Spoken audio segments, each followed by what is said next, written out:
must violently demolish the borders that exist between our countries, because those are not our borders.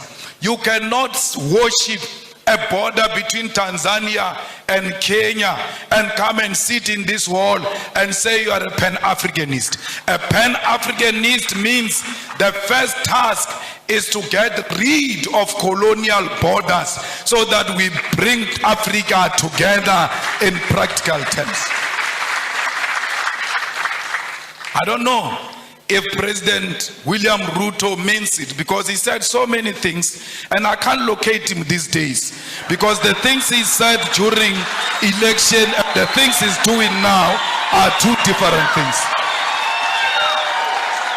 I don't know, because I heard him saying we need to do away with the dollar and build our own currency, but his actions are not speaking to anything of doing away with the dollar. The latest being putting a red carpet for a murderer, a person who killed the Kenyan people, coming into this country, receiving a red carpet and being saluted by our own army.